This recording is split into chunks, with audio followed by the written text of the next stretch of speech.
आचार्य चाणक्य का नाम सभी ने सुना है। उनकी चाणक्य नीति बहुत प्रचलित है।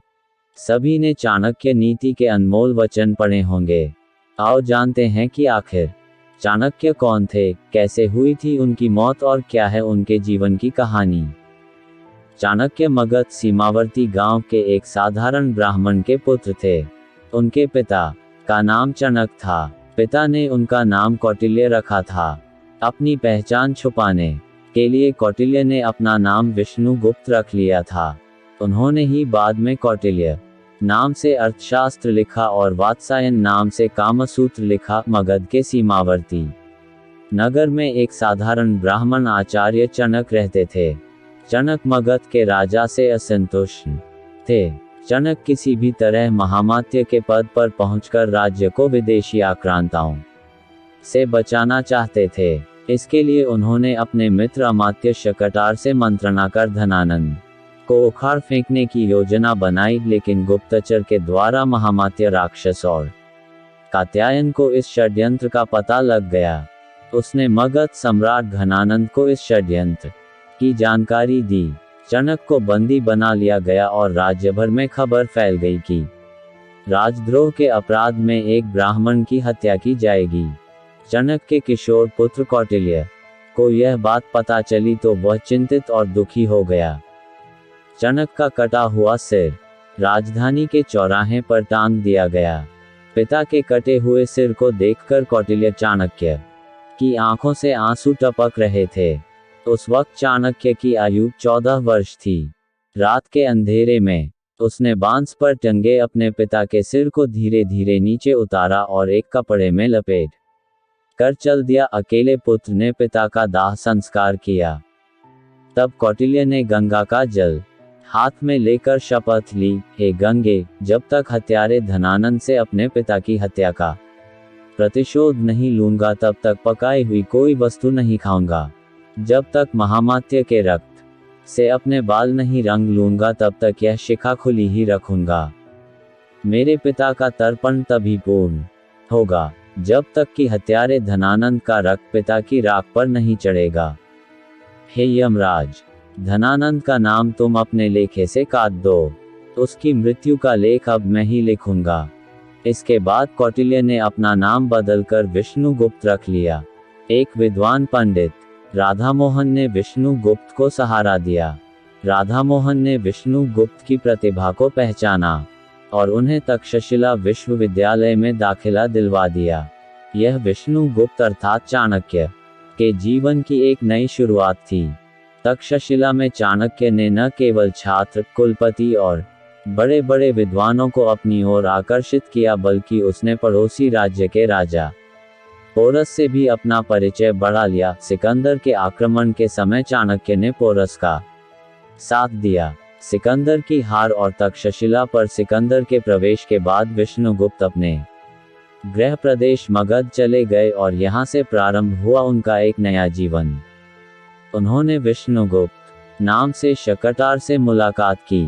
पिता का मित्र शकटार, जो अब बेहद ही वृद्ध हो चला था। चाणक्य ने देखा कि मेरे राज्य की क्या हालत कर दी है घनानंद ने। उधर विदेशियों का आक्रमण बढ़ता जा रहा है और इधर ये दुष्ट राजा नृत्य, मदिरा और हिंसा में डूबा हुआ है। एक बार विष्णुगुप्त भरी सभा में पहुंच गए। चाणक्य ने उस दरबार में क्रोधवश ही अपना परिचय तक्षशिला के आचार्य के रूप में दिया और राज्य के प्रति अपनी चिंता व्यक्त की। उन्होंने यूनानी आक्रमण की बात भी बताई और शंका जाहिर की कि यूनानी हमारे राज्य पर भी आक्रमण करने वाला है। इस दौरान उन्होंने राजा धनानंद को खूब खरी खोटी सुनाई और कहा कि मेरे राज्य को बचा लो महाराज। लेकिन भरी सभा में आचार्य चाणक्य का अपमान हुआ, उपहास उड़ाया गया। बाद में चाणक्य फिर से शकटार से मिलते हैं और तब शकटार बताते हैं कि राज्य में कई असंतोषी पुरुष और समाज है। उनमें से एक है चंद्रगुप्त। चंद्रगुप्त मुरा का पुत्र है। किसी संदेह के कारण धनानंद ने मुरा को जंगल में रहने के लिए विवश कर दिया था। अगले दिन शकटार और चाणक्य ज्योतिष का वेश धरकर उस जंगल में पहुंच गए जहां मुरा रहती थी और जिस जंगल में अत्यंत ही भोले भाले लेकिन लड़ाकू प्रवृत्ति के आदिवासी और वनवासी जाति के लोग रहते थे। वहां चाणक्य ने चंद्रगुप्त को राजा का एक खेल खेलते हुए देखा। तब चाणक्य ने चंद्रगुप्त को अपने जीवन का लक्ष्य बना लिया और फिर शुरू हुआ चाणक्य का एक और नया जीवन। कौटिल्य उर्फ विष्णु गुप्त अर्थात चणक पुत्र चाणक्य ने तब चंद्रगुप्त को शिक्षा और दीक्षा देने के साथ ही भील आदिवासी और वनवासियों को मिलाकर एक सेना तैयार की और धननंद के साम्राज्य को उखाड़ फेंककर चंद्रगुप्त को मगध का सम्राट बनाया। बाद में चंद्रगुप्त के साथ ही उसके पुत्र बिंदुसार और पौत्र सम्राट अशोक को भी चाणक्य ने महामंत्री पद पर रहकर मार्गदर्शन दिया। आचार्य चाणक्य की मौत एक रहस्य है। इतिहासकारों में इसको लेकर मतभेद है। हालांकि कुछ शोधकर्ता उनकी मृत्यु को लेकर 3 तरह की थ्योरी प्रस्तुत करते हैं।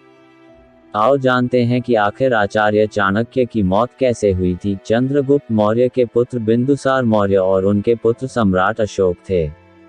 आचार्य चाणक्य ने तीनों का ही मार्गदर्शन किया है।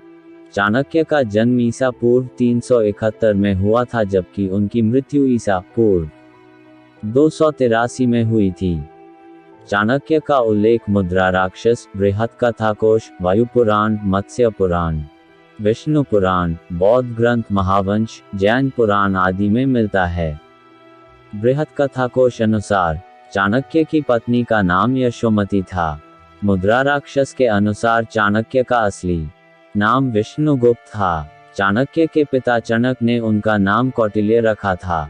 चाणक्य के पिता चणक की मगध के राजा द्वारा राजद्रोह के अपराध में हत्या कर दी गई थी। चाणक्य ने तक्षशिला के विद्यालय में अपनी पढ़ाई पूरी की। कौटिल्य नाम से अर्थशास्त्र एवं नीतिशास्त्र लिखा।